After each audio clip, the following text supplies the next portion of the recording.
Estamos con Alfonso Gómez Sandoval, un político de fuerza, un político caballero, yo diría, el político caballero que hay en este estado, porque tenemos barbajanes y rateros y de todo. Bueno, pues así es la democracia, hay de todo, ¿verdad? Pero hablabas de el cambio a través del magisterio, lo que se ha logrado.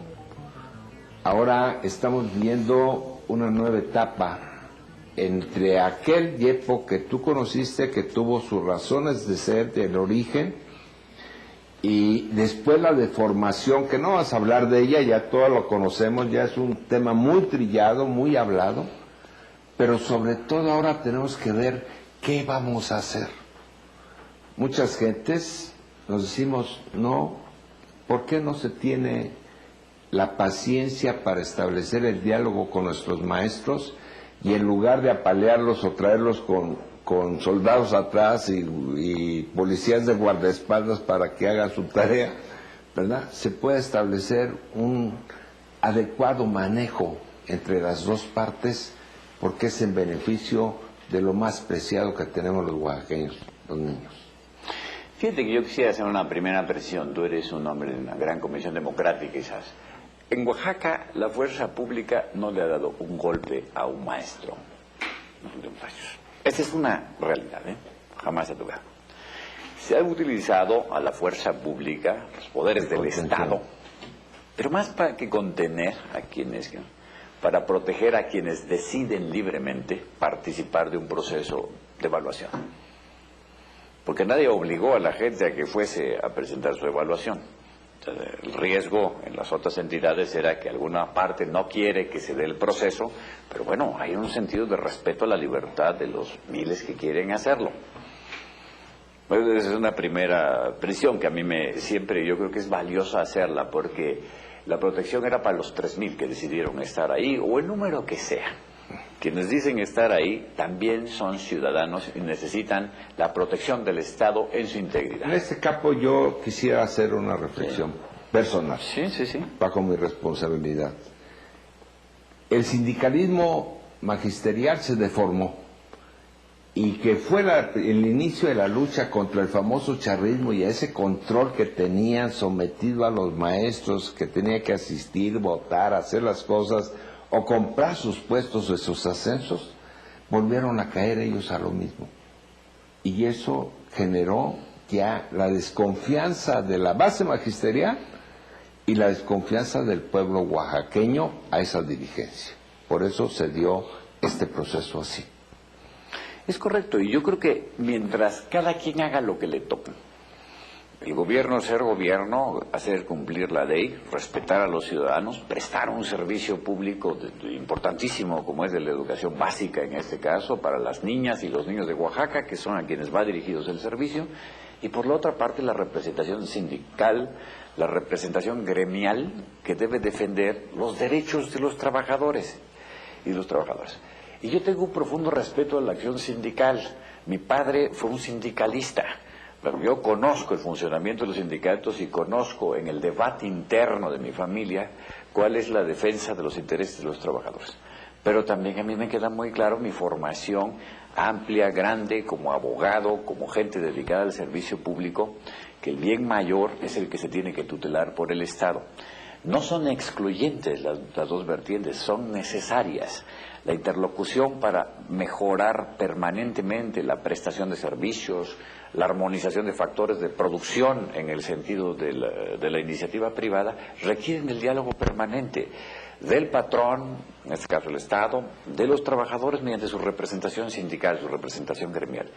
El problema es que no se deben confundir nunca los papeles, y esa confusión es la que se está teniendo que superar en el país y especialmente en Oaxaca. A ver, aquí hay otra pregunta y hay otra interrogante de las gentes. Si muchas de las deformaciones fueron propiciadas por funcionarios del gobierno, o que estuvieron dentro de los, no de este gobierno, de los diferentes gobiernos, los usaron y los utilizaron como una manipulación de carácter política. Y esto también apoyó a la deformación que vinieron encontrando, que cambiaron el sentido de la defensa de los intereses como trabajadores a un sentido político y de chantaje inclusive en algunos casos. Pero eso no es algo privativo de Oaxaca, esa era una condición imperante en todo el país. Pero se dio mucho en Oaxaca. Destacadamente porque tenemos la expresión disidente del Sindicato Nacional de Trabajadores de la Educación con la Coordinadora Nacional de Trabajadores de la Educación. Pero en todo el país ha habido siempre, y había en años anteriores, esta extrema cercanía entre el sindicato, entre el gremio y las autoridades locales.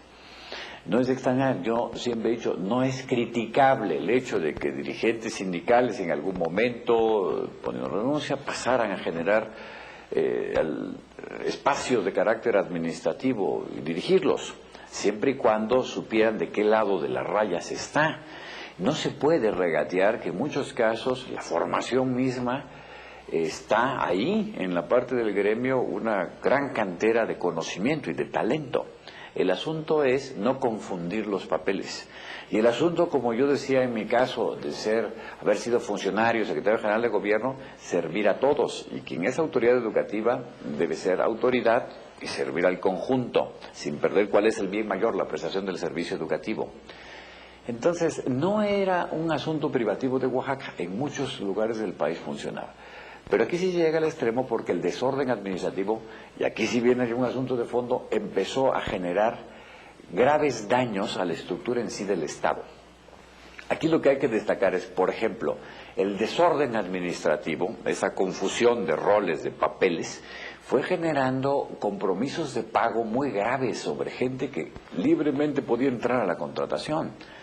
Y bueno, pues esto no es un barril sin fondo, hay presupuestos que tienen límite, que tienen tope. Y en realidad Oaxaca empezó a tener en los últimos años, siempre tenía un déficit en el pago de la nómina que se podía ir más o menos manejando hacia fines de años, octubre, noviembre, diciembre. Pero a mí me queda muy claramente que en el año 2014 el presupuesto asignado por el Congreso de la Unión para Oaxaca para manejar los servicios educativos se acabó en mayo, se acabó en la segunda quincena de mayo, el día 31 de mayo. Pues a mí me queda muy claro, era el día de mi cumpleaños y yo veía venir todo, y era el diálogo, y era la preocupación, y era el sentido del gobernador del Estado, del secretario de Finanzas, es decir, no alcanza más el presupuesto educativo, porque desde la institución se generaba una gran cantidad de compromisos de pago. Entonces entra este programa fuerte de saneamiento, de reconocimiento de auditorías, quiénes son los maestros que están en servicio, a quienes hay que pagarles y de dónde se va a sacar el dinero para pagarles.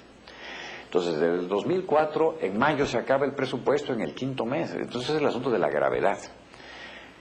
Y va generando déficit en el manejo de las finanzas, porque muy responsablemente el gobernador Cue nunca dejó de pagar la nómina, aunque no había, y tenía que generar traspasos de otras cuentas, de los ingresos propios del gobierno, de otra serie de manejo financiero para no incumplir con el pago de los servicios personales del magisterio.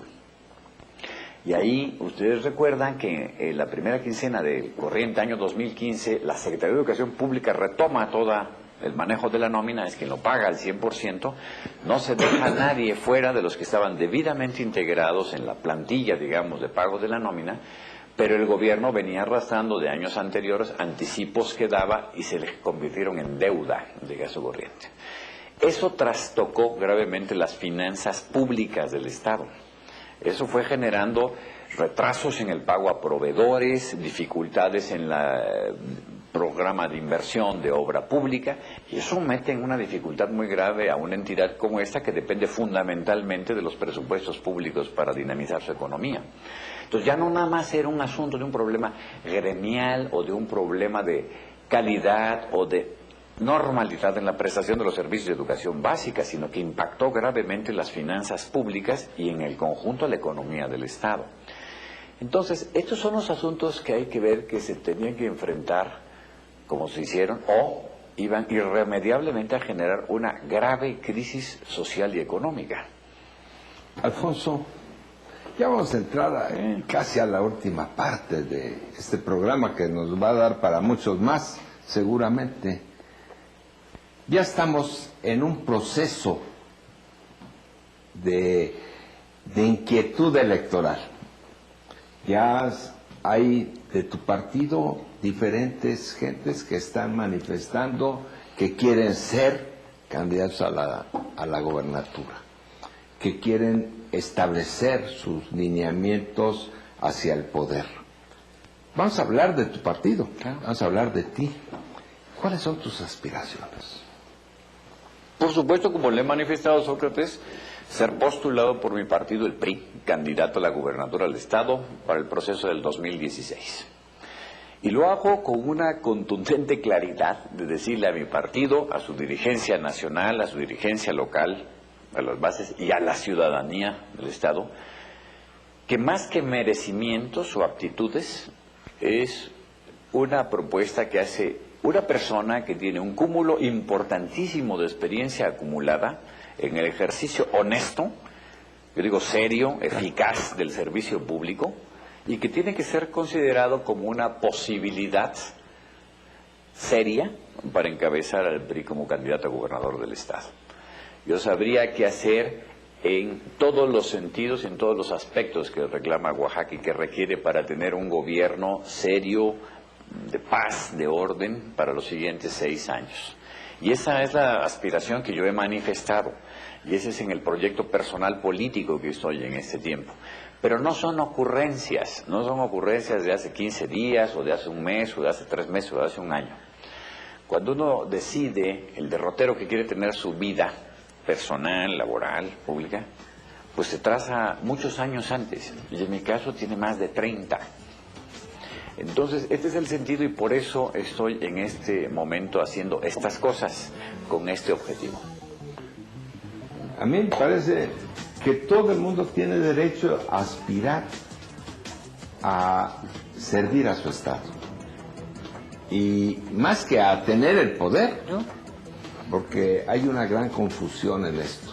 Yo he visto a muchos políticos a lo largo de muchos años del periodismo que vemos que prometen pero que no cumplen. Pero vamos a un corte comercial y vamos a entrar ahora sí a las promesas y a los cumplimientos. Regresamos.